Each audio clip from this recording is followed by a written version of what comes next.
देखिए, इस वर्ड से पहले से फैमिलियर है आप। आपने पॉलिनोमियल चैप्टर जब क्लास 9 10 में पढ़ा है तो आपने वहां पे कुछ स्क्रीन क्लियर नहीं क्या?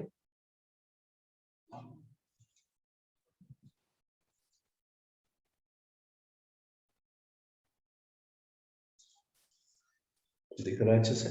गुड। आपने वहां बाइनोमियल पढ़ा होगा। This is containing terms. इसमें दो टर्म होता है, उससे बाइनोमियल कहते हैं। Containing two terms called binomial. इसमें जब भी बात करेंगे दो टर्म की बात करेंगे। सबसे बेसिक फॉर्मूला इसका a plus b whole square, जो आप ऐसा लिखते हो या इसको ऐसा भी लिखा मिलता है। देखा आपने? a plus b whole cube,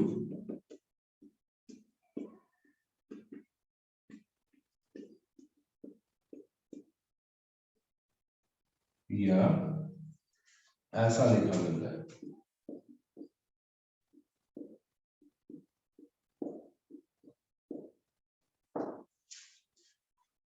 ये दो फॉर्मूला हमने अंडर 10th पढ़ रखे हैं। इसको लिखने का ऑर्डर भी सीखा हमने कि ऑर्डर क्या होता है इसका। एक तो a cube plus b cube plus 3a square b plus 3ab square. दूसरा है a cube plus 3a square b plus 3ab square plus b cube. इन दोनों को जरा अच्छे से ध्यान से देखो तो मैं कुछ बताना चाह रहा हूँ उसमें। क्या स्क्रीन क्लियर है आपके लिए? दिख पा रहा है ठीक से? Yes sir. दिख रहा है ना? गुड। ध्यान दो यहाँ पे, न्यूमेरिकली दोनों का वैल्यू सेम है। इन दोनों से वैल्यू निकालो सेम है, इससे भी निकालो सेम आएगा। लेकिन बाइनोमियल थ्योरम में इस स्टैंडर्ड तरीकों को ही फॉलो किया गया है, जिसमें ध्यान देना एक वेरिएबल का डिग्री धीरे धीरे डिक्रीज हो रहा होगा और दूसरे का धीरे धीरे इंक्रीज हो रहा होगा। ऐसा कुछ a square plus 2ab plus b square. ध्यान दो अच्छे से, ए स्क्वायर के साथ कुछ नहीं, मतलब b का पावर 0 ले सकते हैं आप, क्योंकि b का पावर 0 1 होगा। a का पावर 1 हुआ, b 1 हुआ, और यहाँ अगर देखा जाए तो a 0 b स्क्वायर। चेक करो ठीक से, a का पावर 2 है, a का पावर 1 हुआ, a का पावर 0 हुआ, एक डिक्रीज हो रहा है। दूसरे को देखो, b का पावर 0 है, b का पावर 1 हुआ, b का पावर 2 हुआ, एक दूसरे वेरिएबल का डिग्री धीरे धीरे इंक्रीज कर रहा है। एक डिक्रीज, दूसरा इंक्रीज। यही काम इसमें देखो, a क्यूब कुछ नहीं तो b 0 होगा, 3a square b 1, 3ab b square,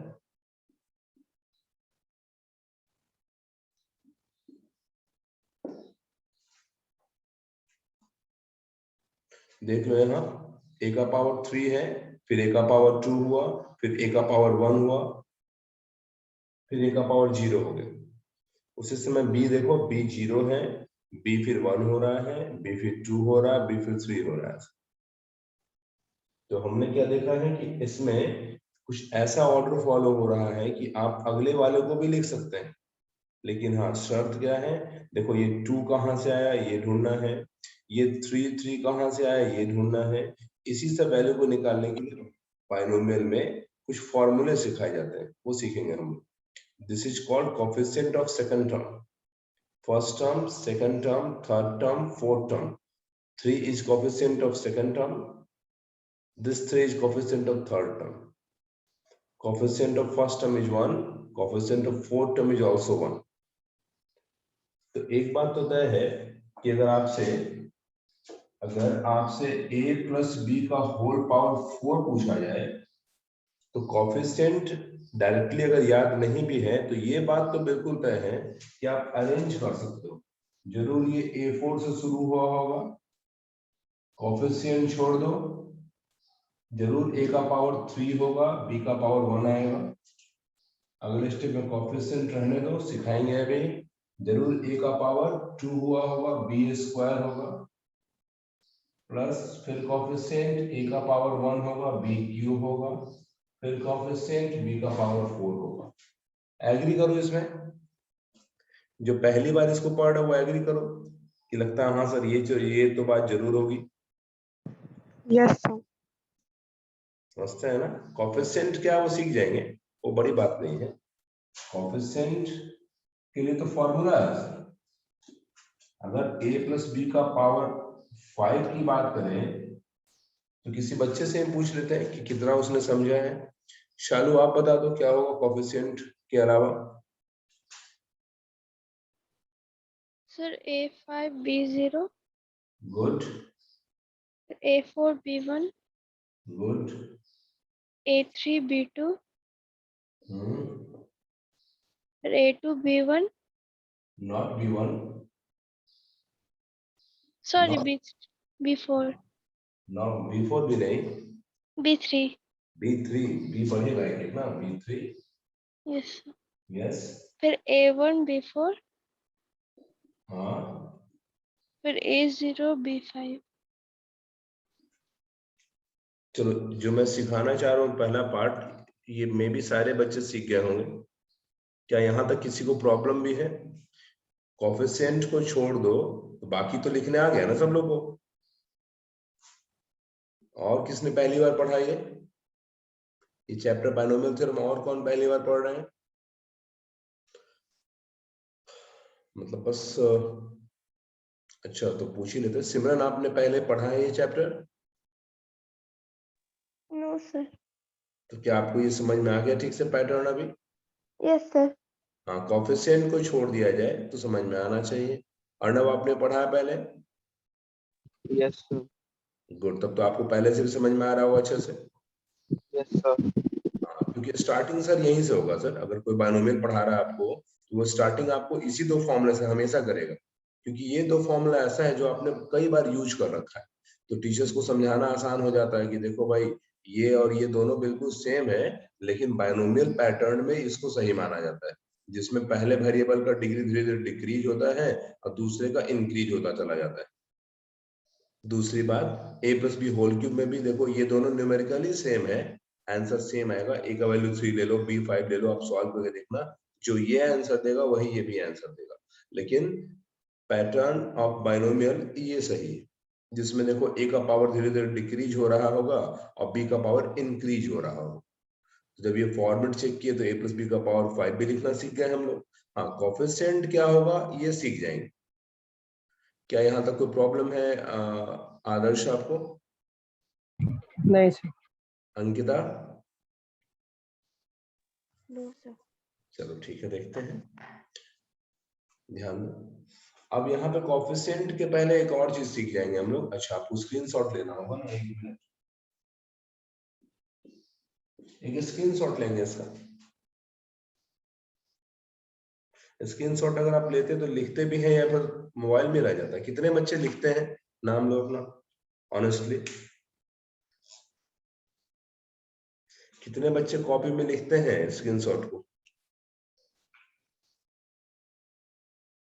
कोई नहीं लिखता है। सर कल तो नहीं लिखे थे, बाकी लिखा। आदर्श लिखता है, और कौन लिखता है? सर हम। अंजनी भी कॉपी में लिखती हैं, गुड। और कोई ऑनेस्टली बताइए। सर सिमरन। जो इम्पोर्टेंट रहता है वो लिख लेते हैं, बाकी कुछ कुछ लिख लेते हैं पूरा। अच्छा, नहीं ठीक है, लेकिन कोशिश कीजिए कि जस्ट लाइक स्क्रीनशॉट आप पेज ले रहे हो ना, ये जस्ट लाइक पेज है जो आप अगर क्लासरूम में मेरे या कहीं बैठे होते तो आप इसको लिखते मैंडेटरी, तो आपको लिखना चाहिए, कोई बात नहीं। हाँ, जो आपको इम्पोर्टेंट लगे उसको आप स्टार मार्क कर दो, एस्ट्रिक मार्क, बाकी लिखना पूरा चाहिए। शालू आप लिख पाते हैं? No sir. लिखा कीजिए, स्क्रीनशॉट लेना समझो बस इसलिए है ताकि हम लोग कम समय में ज्यादा अच्छा पढ़ सके। अदरवाइज अगर मैं बोलूं कि लिखो, चलो सब कॉपी में लिखो, तो आपको भी नॉन टेक्निकल लगेगा। हो सकता है आपको लगे भाई बोरिंग फील हो, इतना लिखना है, स्पीड धीरे धीरे स्लो हो जाता है। इसलिए स्क्रीनशॉट फटाफट लेना है। क्लास खत्म होने के जस्ट बाद आधा घंटा समय निकालो, सारा कुछ लिख के मुझे सेंड कर दो। ये आदत बनी रहेगी आपकी, सीख जाओगे अच्छे से। चलो ठीक है, एक और चीज सिखाते हैं फिर आते हैं कोएफिशिएंट पे इसके।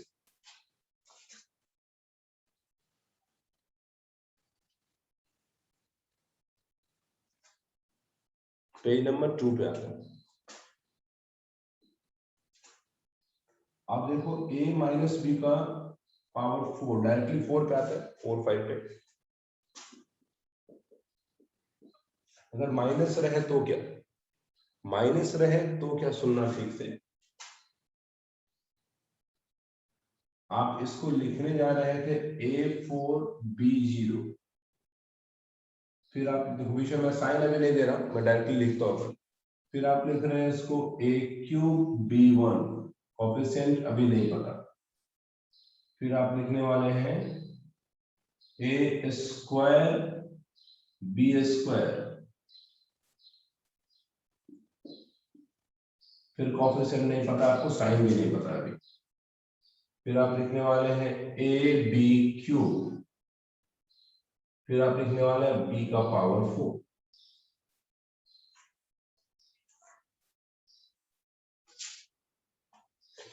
अगर इसको मैं यहाँ हटा के ऐसा दे दूं तो और आपके लिए आसान हो जाएगा। मैं ब्रैकेट देता हूं ताकि आपको पता चले कोएफिशिएंट, क्योंकि आगे साइन भी लगाना सर अभी प्लस माइनस। आप ध्यान देना कैसे जज करेंगे प्लस माइनस की बात।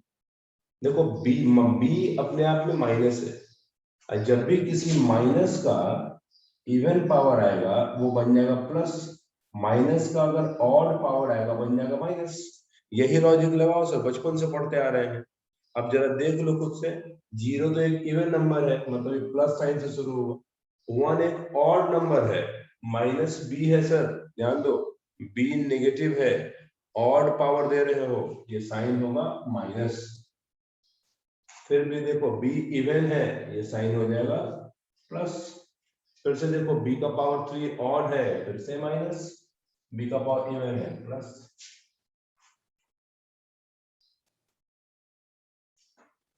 अगर यहाँ पे हम थोड़ा बदल दें और माइनस a प्लस बी कर दें, तो यही लॉजिक अब आपको लगाना पड़ेगा किसके साथ, a के साथ। आपको बस ये देखना कौन सा टर्म नेगेटिव है और उस पर पावर कैसा है, बस यही तो देखना है। तो इसको अगर एक्सपेंड करेंगे तो कौन बच्चा बताएगा हमको, चलिए बता दीजिए। अर्णव आप शुरू कीजिए।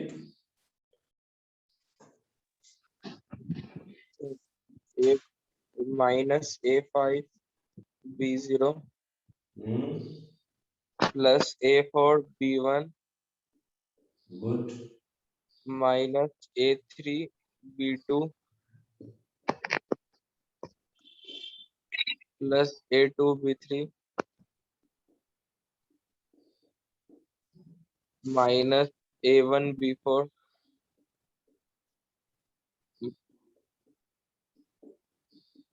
Plus a0b5। हाँ a0b5 सही है। इस बात शायद सारे बच्चों को समझ में आ गई होगी कि अब हम लोग को ये नहीं रटना है कि कब कौन पॉजिटिव कौन नेगेटिव। कुछ बच्चे इसको ऐसे याद कर लेते हैं, भाई सर पहला पॉजिटिव दूसरा नेगेटिव ऑल्टरनेट चलेगा, क्या यहाँ हुआ क्या, नहीं ना, पहला हमेशा पॉजिटिव क्यों होगा सर, वो देखना पहला टर्म आखिर है कौन सा आपका, क्या देखने बोले, कौन सा टर्म नेगेटिव है और उस पर पावर कैसा है, ये जजमेंट कीजिएगा। वो सब बिल्कुल नहीं रखना है कि भाई हमेशा पहला पॉजिटिव होगा दूसरा नेगेटिव, ऑल्टरनेट चलता है। अक्सर बच्चे इसको ऐसे याद रखते हैं, ये गलत तरीका है। देखो यहाँ पे सीधे चेंज हो गया, आपने जो इतने दिन से याद रखा था वो यहाँ आके चेंज हो गया। कहाँ है पहला पॉजिटिव, पहला ही नेगेटिव मिल गया। तो उससे बेहतर ये तरीका याद रखो, जिस टर्म के लिए सोच रहे हैं वो कैसा है, प्लस है कि माइनस है, और साथ में उसका पावर कैसा है, इवन है कि ऑड। अगर माइनस है और ऑड है तो माइनस साइन होगा, माइनस है और इवन है तो प्लस साइन हो। अब देखो ठीक से, अब स्क्रीनशॉट मत लेना, कुछ और पढ़ा देते हैं।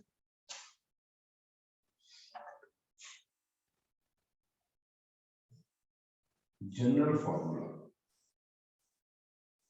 जैसे a plus b power whole n, a plus b का पावर n का जनरल फॉर्मूला देखो क्या होता है, nc0 a to the power, सुनना ठीक से, इन दोनों को सब्ट्रैक्ट करके n माइनस 0 और सेकेंड टर्म का पावर जो इसके बेस में है। फिर से देख लो इसको, a प्लस बी का होल पावर n का फॉर्मूला अगर लिखना है तो nc0 दिस चीज कॉम्बिनेशन सिखाएंगे अभी क्या चीज है ये। पहले वाले टर्म का पावर, इसको हेड और इसको टेल बोलता हूं मैं, हेड एंड टेल को सब्ट्रैक्ट करके सेकंड वाले का पावर ओनली टेल,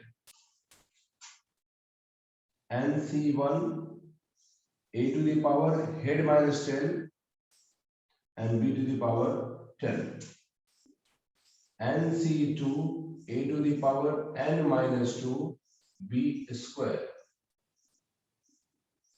ये कब तक चलेगा, ncn तक चलेगा, ncn a to the power n minus n तो 0 हो जाएगा sir, and b to the power n।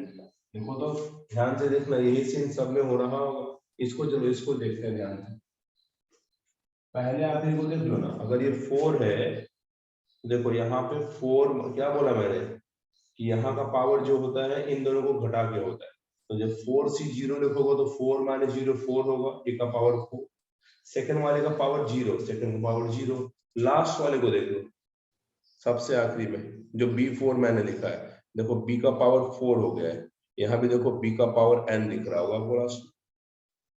तो ये जनरल फॉर्मूला है जो 8, 9, 10 में नहीं सिखाया जाता है। 8, 9, 10 में simply a plus b whole square, a plus b whole cube, power 4 भी आए तो हो स्क्वायर का स्क्वायर सिखाते हैं, पावर 5 आ जाए तो स्क्वायर इनटू होल क्यूब सिखाते हैं। अब इसका एक स्क्रीनशॉट लो तो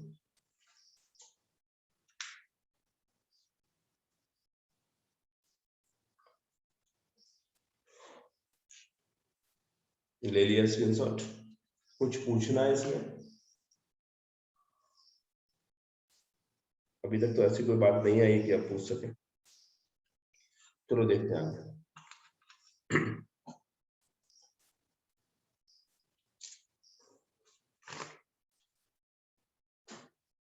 पेज नंबर 3 पे आएंगे,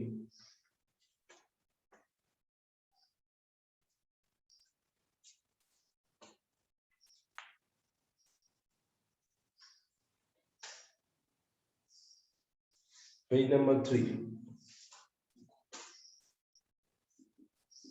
about nc0 nc1 nc2 ncn।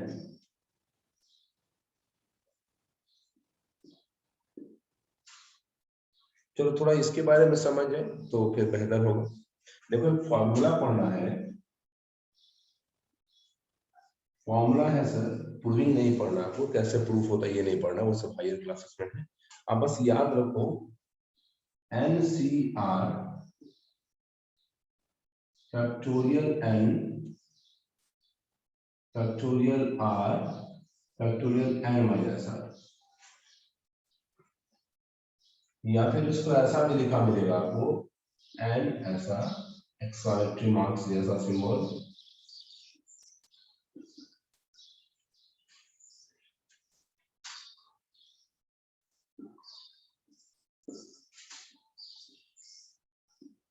read as factorial of n, इसको फैक्टोरियल ऑफ n पढ़ेंगे,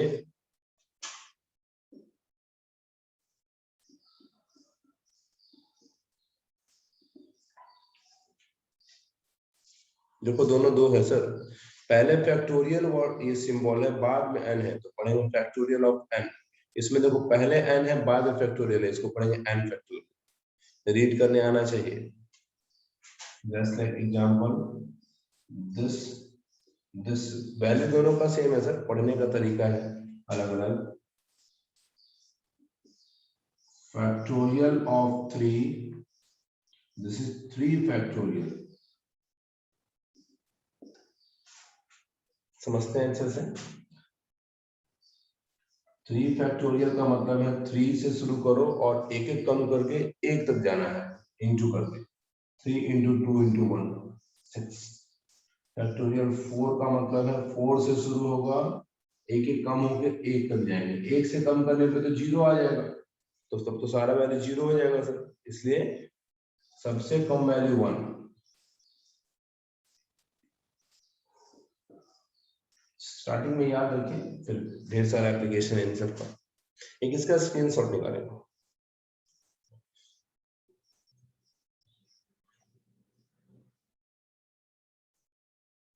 ओके,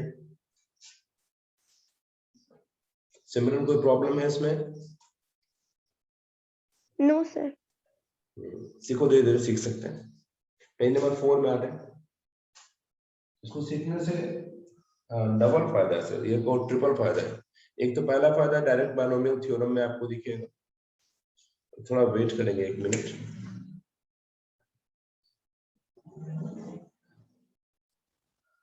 चलो ठीक है, क्या बता रहे थे? इसको याद करने से, याद रखने से या सीखने से ट्रिपल फायदा है। एक तो बायनोमियल थ्योरम में यूज है सर, दूसरा जब परमुटेशन एंड कॉम्बिनेशन चैप्टर पढ़ेंगे वहां आपका मदद करेगा ये, क्योंकि कॉम्बिनेशन वर्ड ही सी है। और तीसरा फायदा मिलेगा आपको 12th क्लास के प्रोबेबिलिटी में, जहां पे क्वेश्चंस के टाइप्स कुछ ऐसे मिलेंगे जो परमुटेशन एंड कॉम्बिनेशन की मदद से ही बनेंगे। डायरेक्ट आप सोचोगे तो काफी लेंदी जाएगा या बनेगा ही नहीं, सिंपल सी बात है, बनेगा ही नहीं वो सवाल, तो वहां फिर से कॉम्बिनेशन लगा के बना लेंगे। तो ध्यान से सीख लो ठीक से। स्क्रीनशॉट ले लिया आप लोगों ने? लिया? ये पेज नंबर 4 ही है ना? 5 होगा नेक्स्ट।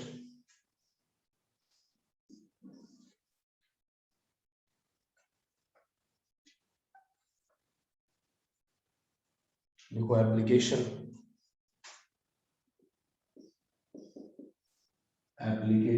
ऑफ एनसीआर, हमने फॉर्मूला देखा है NCR n factorial of n factorial r factorial n minus r factorial. देखो तो अगर n c 0 की बात करेंगे, उसके पहले कुछ बातें याद रखने लायक। 0 फैक्टोरियल 1 होता है, क्यों होता है ये भी सीखेंगे। फैक्टोरियल 1 ही होगा, फैक्टोरियल 2 आपने देखा 2 इंटू 1, 2 फैक्टोरियल 3 आपने देखा 3 इंटू 2 इंटू 1 6, फैक्टोरियल 4 कितना 24, फैक्टोरियल 5 बता दो, बहुत बारी हो जाएगा ये सब, कितना जल्दी 120, फैक्टोरियल 6 बता दो 720 एंड सो ऑन। एक क्वेश्चन मार्क यहाँ उठता है सबसे पहले मन में, जब हम भी पहली बार पढ़े तो यहाँ, बाकी तो सर की बात को हम एग्री कर गए, चलो सर बोल रहे हैं, झूठ थोड़ी कर रहा हूँ, सीख जाते हैं भाई, फैक्टोरियल 2 है 2 इंटू 1 है, 3 है 3 इंटू 2 इंटू 1 है। फैक्टोरियल 0 पे सवाल उठा मेरे मन में कि सर ये 0 तो दिख रहा है, 1 कैसे हो गया सर? ये अभी आप बोले 0 लेना नहीं है, आप खुद 0 ले रहे हैं, फैक्टोरियल 0 1 कैसे आता है? ये भी सीखेंगे हम लोग, ये भी सीखेंगे। फिलहाल थोड़ा और एप्लीकेशन देख लें। तो देखो इसका तरीका पहले सीख लेते हैं थोड़ा। अगर एक दो एग्जांपल लेके मैं इस फॉर्मूले को समझाना चाहूँ तो एग्जांपल लेता हूँ मैं 4c2। भाई 4c2 कैसे निकालते हैं? तो हेड और टेल पढ़ना सीखिए सर, हेड टेल, हेड और टेल पढ़ना सीखेंगे तो इसमें लिखा formula head factorial tail factorial head minus tail factorial. आप इसको लिखने वाले हैं head factorial tail factorial head minus tail factorial. क्या नहीं करना वो सुनो, ये सिंपल अलजेब्रा नहीं है, ये सिंपल अरिथमेटिक नहीं है कि आप इस 2 से 2 को काट के 4 को काट। नॉर्मल अगर ये 4 डिवाइडेड बाय 2 इंटू 2 होता तो काट दिए होते अभी तक, आंसर 1 आ जाता। ये फैक्टोरियल वाला मैथ है, ये पहले ब्रेक होगा स्टार्टिंग में ऐसे 4 3 2 1, नीचे 2 इंटू 1, ये भी 2 इंटू 1, 2 से 2 कैंसिल, इससे 2 कैंसिल, आंसर आ जाएगा 6। स्टार्टिंग में तो एक्सपेंड करके सीखो सर, बाद में शॉर्टकट होता है कि फैक्टोरियल 4 को लिख सकते हैं 4 into 3 into 2 फैक्टोरियल, ऐसे ऐसे, वो सब बात की बात है। पहले एक्सपेंड करना ताकि आप आंसर तक पहुंच सको। दिया रहे 7c2 head factorial 10 factorial head minus 10 factorial. अब इसको ब्रेक करेंगे, देखो शुरू में एक्सपेंड करना 7 6 5 4 3 2 1, दिस इज 2 into 1 5 4 3 2 1। स्टार्टिंग में एक्सपेंड करना सीखें। यहाँ देखो कैंसिल करो तो ये तो पूरा 5 से 2 तो कट ही जाएगा, ये 2 से ये 3 भी कट जाएगा, ऐसा आंसर आ जाएगा 21।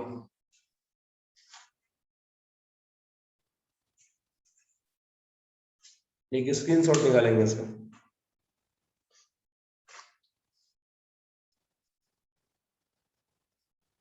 अंजनी समझ में आ रहा है ठीक से?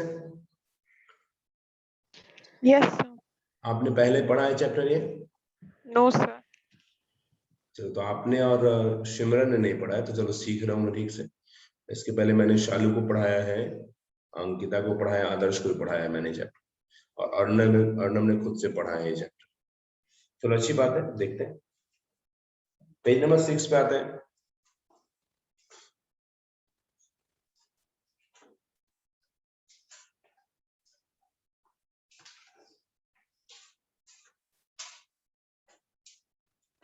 Page number 6।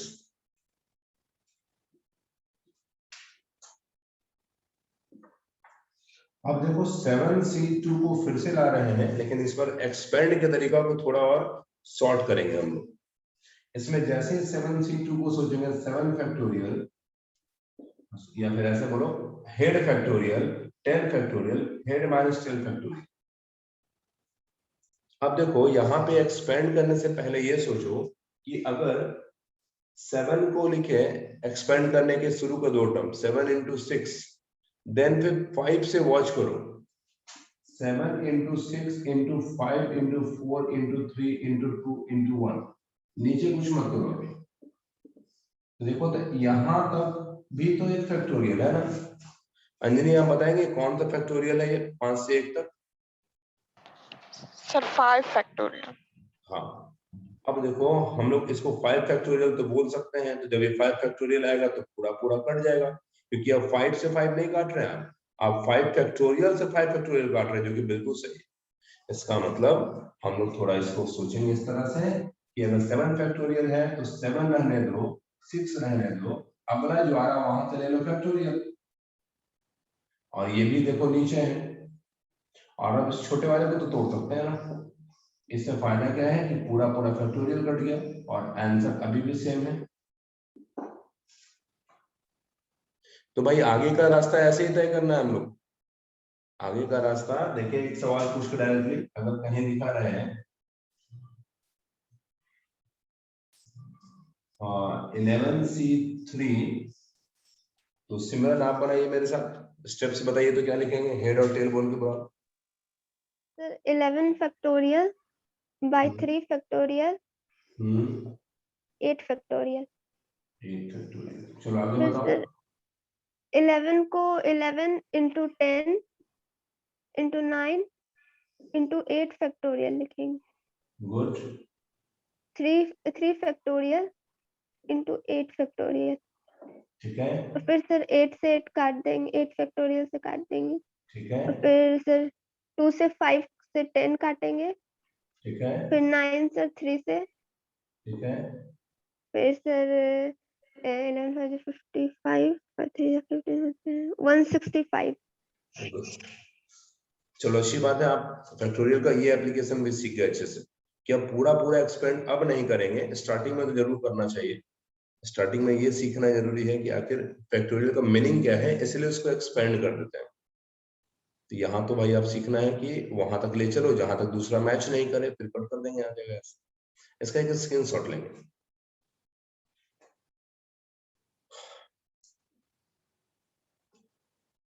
पेज नंबर 7 पे आते हैं। अब आते हैं थोड़े कुछ जनरल फॉर्मूले में।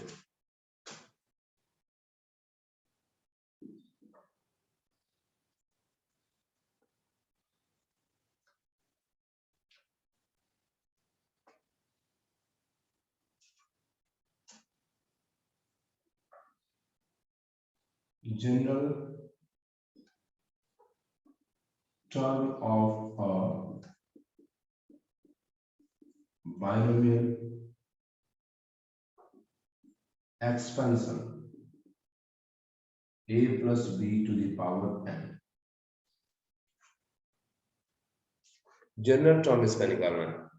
ये फॉर्मूला क्या वो सुनना ठीक से, T R plus 1 N C R, a का पावर वही तरीका, इनको सब्ट्रैक्ट कर दो और बी का पावर आना। ये क्या है ये समझाते हैं आपको। फिलहाल ये देखो, अगर इसको पढ़ा जाए तो r plus 1 T stand for term, मतलब ये हो गया r प्लस 1th टर्म। और ये कोई नया काम नहीं है सर, ये कई बार आप कर चुके हैं। आप बाइनोमियल पढ़ने से पहले भी कई बार ये कर चुके हैं। देखो दिखाते कैसे। अगर किसी बच्चे ने a प्लस बी का होल क्यूब लिखा कि भाई this is a cube 3a square b 3ab square plus b cube, और इससे पूछा जाए थर्ड टर्म बताओ, तो सिंबल में तो T3 लिखेगा पहले, जो आप अक्सर एपी वगैरह में यूज करते होंगे। जब एपी पढ़ा तो वहां आदत लगाया जाता है T for term, T3 third term. अब देखो थर्ड टर्म वो कैसे निकाला गया वो देखो ठीक से। थर्ड टर्म आपको पता है, ये है फर्स्ट, ये है सेकंड, ये है थर्ड। फॉर्मूले से कैसे आया होगा देखो, ध्यान दो। तो यहाँ अगर 3 रखेंगे, ऐसा लगता है कि यहाँ जो भी है उससे एक कम यहाँ है। ये r प्लस 1 है, देखो r लिखा हुआ है। ये r प्लस 10 होगा, ये r प्लस 9 होगा, ये r प्लस 100 होगा, ये r प्लस 99 होगा, मतलब एक कम होना चाहिए। तो T3 है, देखा जाए एक कम, और n क्या है इसका पावर, यहाँ क्या पावर है 3, 3c इससे एक कम 2। और क्या सीखा है, पहले वाले का पावर इन दोनों को घटा के, पहला टर्म a है सर, a का पावर इन दोनों को घटा दो, बाद वाले का पावर जो बेस में है या कहो टेल में है, बेस में तो 2 है। मैंने एग्री करो, इसमें ये समझ में आता है, यस और नो?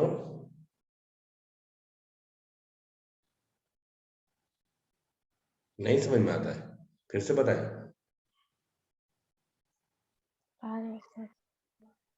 आया ना, चलो सॉल्व करो। 3c2 अभी सीखे हम लोग, 3c2। फिलहाल देखो इसको भी याद करवा देंगे हम डायरेक्टली, हम कि आप देख के बताओ सर इसका ये आंसर, लेकिन फिलहाल फॉर्मूला यूज करना सीखिए। ये हेड है, ये टेल है। हेड फैक्टोरियल क्या फॉर्मूला सिखाए हैं, हेड टेल करके, हेड फैक्टोरियल टेल फैक्टोरियल ऐसा करके, head factorial tail factorial, head minus tail factorial, a का पावर 1 बी का स्क्वायर। देखो 3 को एक कम करोगे तो 3 इंटू 2 फैक्टोरियल होगा, 2 फैक्टोरियल कट जाएगा, 1 का फैक्टोरियल तो 1 ही होता है। a b स्क्वायर, देख लो 3ab स्क्वायर, आई बात समझ में? देखो अभी भी देखो, third term, first term, second term, third term, यही है 3ab स्क्वायर। फॉर्मूले से बनाने में भी वही आया 3ab स्क्वायर। ये कोई नया फॉर्मूला नहीं है, समझो जो आप याद करते आ रहे तो उसी को तरीका सिखाया गया फॉर्मूले, कैसे याद रखना वो सीख लो। T R plus 1, T stand for term, पढ़ेंगे r plus 1 term is equal to N C R, N क्या है पावर होगा, c तो कॉम्बिनेशन है, और r क्या है इससे एक कम। T9 पूछे तो यहाँ 8 रखना होगा, पहले के वाले का पावर इन दोनों को सब्ट्रैक्ट करके, बाद वाले का पावर जो इसके बेस में। पहले वाले का पावर हेड -10, बाद वाले का पावर 10। इसका एक स्क्रीनशॉट लेंगे।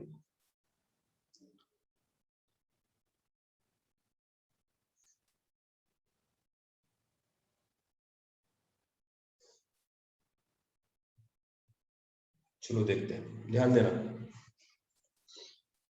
ध्यान दो अच्छे से। ये इस फॉर्मूले का इंपॉर्टेंस देखो ठीक से। ये फॉर्मूला इतना ज्यादा इंपॉर्टेंट है कि आगे आने वाले 4 से 5 टाइप के बाइनोमियल के क्वेश्चन को अकेले बना देगा, जिसमें इंडिपेंडेंट टर्म निकालना, कोएफिशिएंट निकालना, एनी टर्म निकालना, इवन ऑड निकालना, मिडिल टर्म निकालना, ये सब में यही हेल्प करेगा। जब इतना इसमें बात है, इतनी बात है इसमें, तो इसको अच्छे से समझ लेना ही बेहतर है। क्या क्या बोले, कोई भी पर्टिकुलर टर्म निकालने में, इंडिपेंडेंट टर्म निकालने में, कोएफिशिएंट निकालने समय, इवन ऑड निकालने समय, मिडिल टर्म निकालने समय, एंड मेनी मोर, कई जगह पे इसका यूज आने वाला है। जिस तरह एपी में कैसे nth टर्म पढ़ते थे हम लोग, टीएन देखा था, काफी खतरनाक यूज था, लगभग हर सवाल ही में यूज करा रहा था। जितना ज्यादा सम का यूज नहीं था, उतना ज्यादा nth टर्म का यूज था। सेम कहानी सर यहाँ है, इसका यूज वास्ट यूज है इसका। तो चलो इसका एप्लीकेशन भी देखते हैं हम लोग। पेज नंबर 8 पे आते हैं।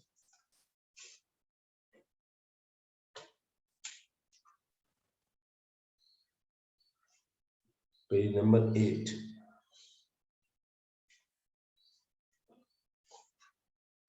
एक एग्जांपल से शुरुआत करते हैं।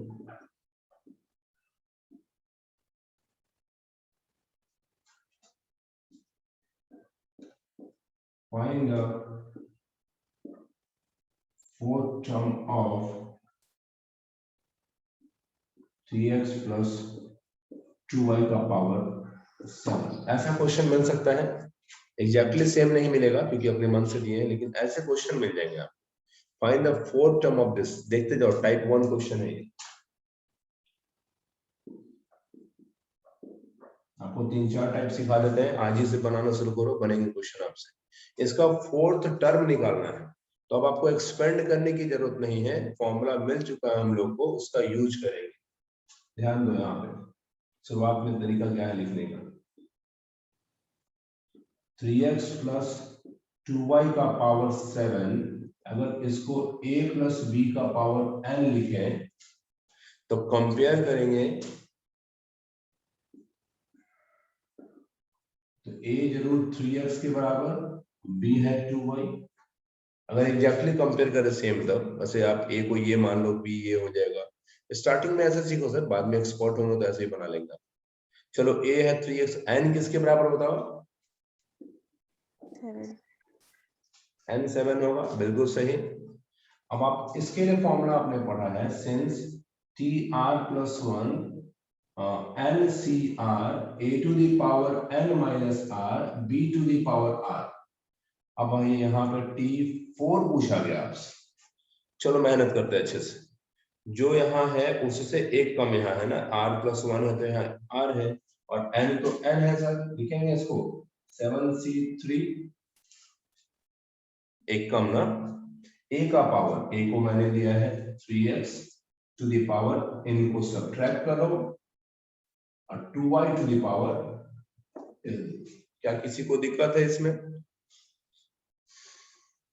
नहीं दिक्कत है तो चलो, अब तो कहानी खत्म है सर, अब सॉल्व कर लेंगे। 2 लाइन में आंसर आना चाहिए हमारा। 7c3 सॉल्व करने आना चाहिए। Head factorial, tail factorial, head minus tail factorial,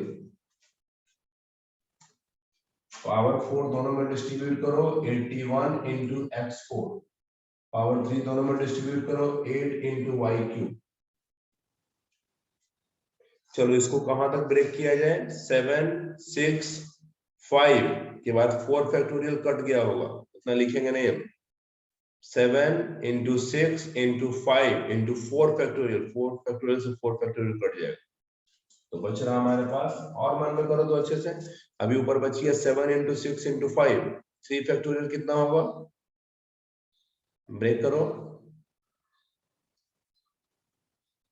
बिना पेन चलाए, पेन नहीं चलाना है। 6, ऊपर था 7 6 5, 6 से 6 भी कट गया, बच गया 7 into 5, कितना बचा? 35. Yes, 35 into 81 into 8 into x4 y2, जो आएगा सो आंसर। एग्री करो, समझ में आता है?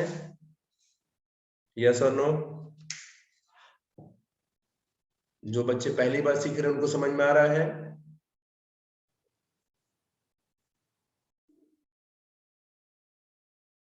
सिमरन और अंजनी, क्या प्रॉब्लम है कहीं? No, sir. चलो ठीक है। बाकी बच्चे जो सीख चुके हैं उनके लिए रिवीजन हो रहा होगा, मे बी शायद उनको भी प्रॉब्लम नहीं ही होगा इसमें। एक इसका screenshot low.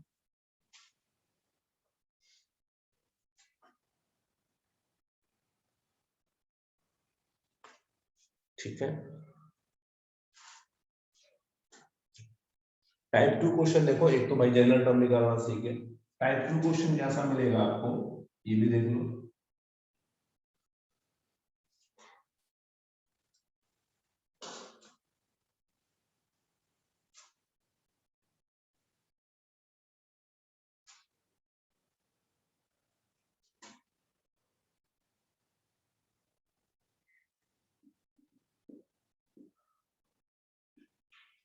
Find the coefficient of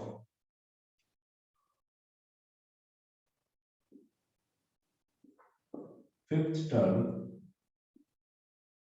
of the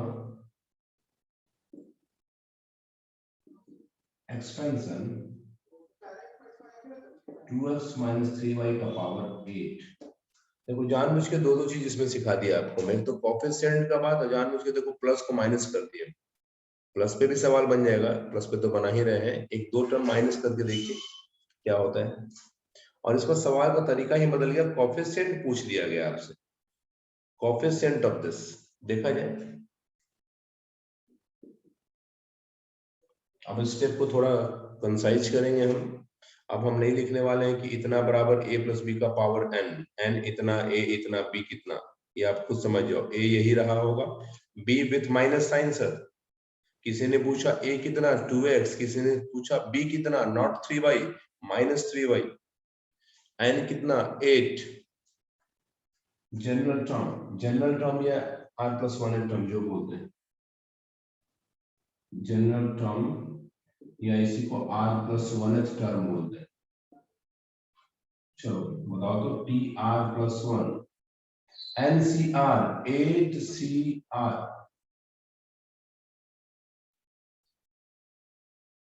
क्या लगता है? क्या 5 लिखे यहाँ पे? यहाँ 5 लिखे, यहाँ 4 लिखे, क्या लिखे बताओ? सर r प्लस 1 को 5। क्योंकि देखो स्पेशली उसने क्या बोला है, find the coefficient of fifth term, पांचवा टर्म चाहिए ना आपको। फिफ्थ टर्म मतलब ये r प्लस 1 बदल जाएगा किसमें? 5 में, तो यहाँ कितना हो जाएगा ये 4। पहले वाले का पावर इनको सब्ट्रैक्ट करके दूसरा टर्म क्या लेंगे, 3y या माइनस 3y?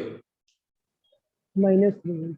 माइनस 3y का पावर 4 क्यों? क्योंकि वो टेल में 4 है सर। पहला हेड माइनस 10 4 आया, दूसरा टेल इसलिए 4 आया। अब जरा सोच के देखो, किसी ने पूछा कि कोफिशिएंट निकालना है तो क्या उसमें वेरिएबल्स भी आते हैं या वेरिएबल्स नहीं आते हैं? वेरिएबल्स को छोड़ के बाकी वेरिएबल्स को छोड़ के, बहुत अच्छा, बिल्कुल सही। This is 8C4, power distribute करो, 2 का पावर 4, x का पावर 4, माइनस 3 का पावर 4, y का पावर 4। भाई x y वेरिएबल है, उसको छोड़ दो, बाकी सारा ले लो, कोफिशिएंट हो जाएगा। इसका मतलब coefficient of T5 equal to, ये कांस्टेंट है सर, 2 का पावर 4 भी कांस्टेंट है और माइनस 3 का पावर 4 भी कांस्टेंट है। इसी को सॉल्व कर लेंगे, आंसर आ जाएगा। एग्री करो, कोफिशिएंट चाहिए, वेरिएबल नहीं सोचना है, तो समझो x और y तो वेरिएबल है, उनको मैंने स्किप कर दिया, छोड़ दिया, जो बची है कोफिशिएंट हुआ। अंजनी समझ में आता है ये? Yes sir. Simran? Yes, sir. Arnav समझ में आ रही है बात? Yes sir. Good. Adarsh? Yes sir. Shalu समझते हैं?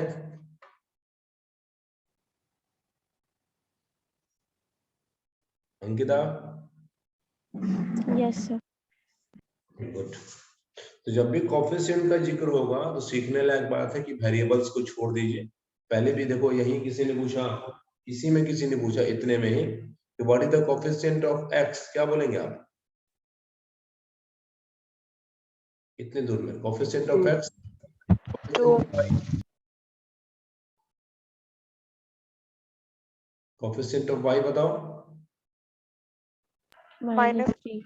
हाँ देखो आप कर क्या रहे हैं, आप वेरिएबल को छोड़ के जवाब दे रहे हैं ना आप, तो वही काम तो यहाँ भी करना है। चलो इसका एक स्क्रीनशॉट ले लो।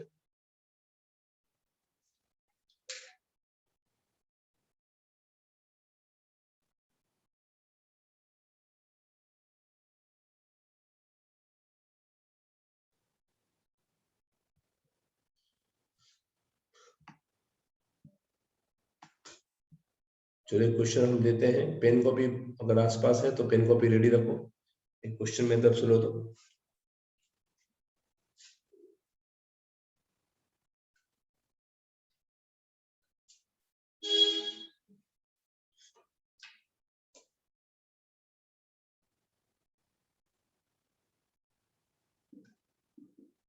Write the coefficient of 2x plus y का पावर 4, एक में write the sum of coefficient of n, coefficient of fifth term in इतना n x minus y का पावर।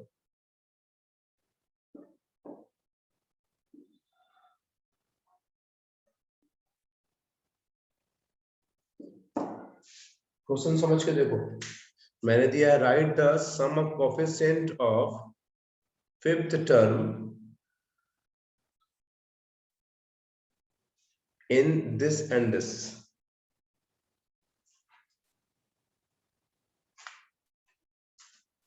नॉट इन ऑफ, क्या मतलब है इसका? अर्णव आप बताइए, क्या पूछे हम सवाल में?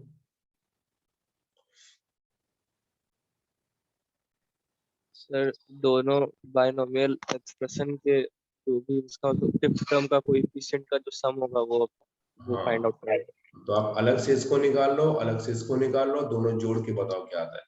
चलो ट्राई करो सारे बच्चे फटाफट।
पूरा सॉल्व करने की जरूरत नहीं है, बस वो लास्ट को फॉर्मेट बता दो मुझे क्या आता है।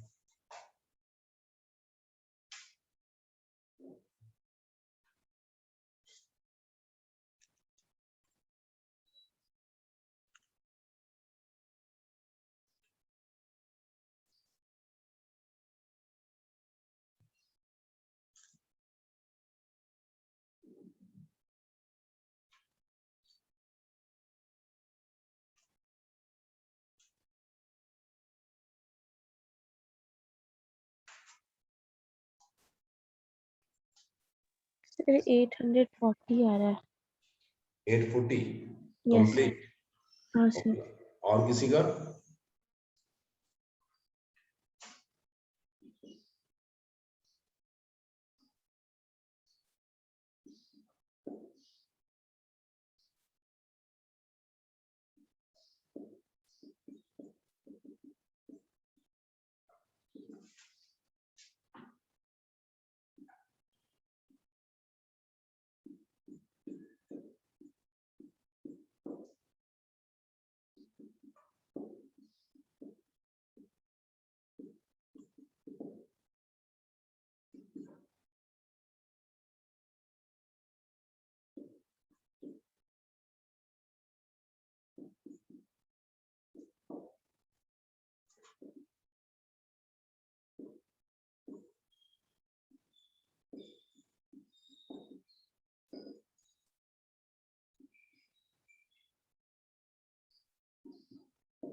यहाँ तक समझ में आता है?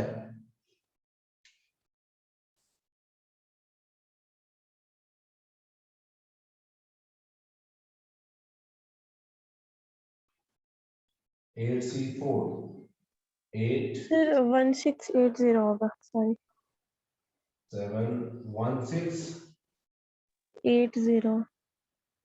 और बाकी लोग भी चेक कर लो एक बार। into 5 सर यही सर आया। मेरा तो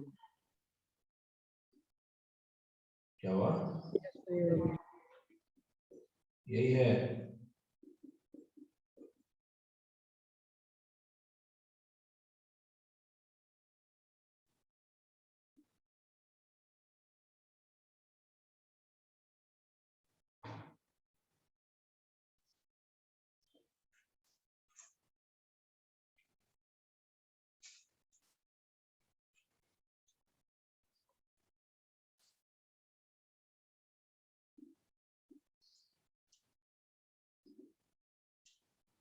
फोर थ्री टू 8 से 8 भी कट जाएगा, 3 से 2 कट जाएगा, कितना बचेगा यहाँ पे? 7 into 5 into 3 बचेगा क्या? इसको लिख दे ऐसा 4 into 3 into 2 into 1 4 2 जा 8 भी कट जाएगा, 3 से 2 भी कट जाएगा, 6 2 कितना बचा?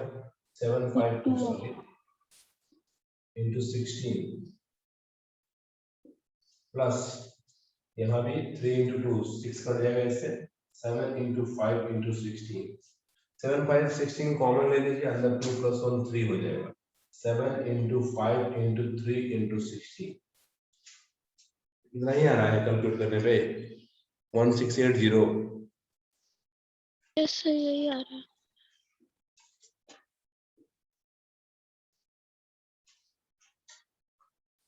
क्या कोई प्रॉब्लम है?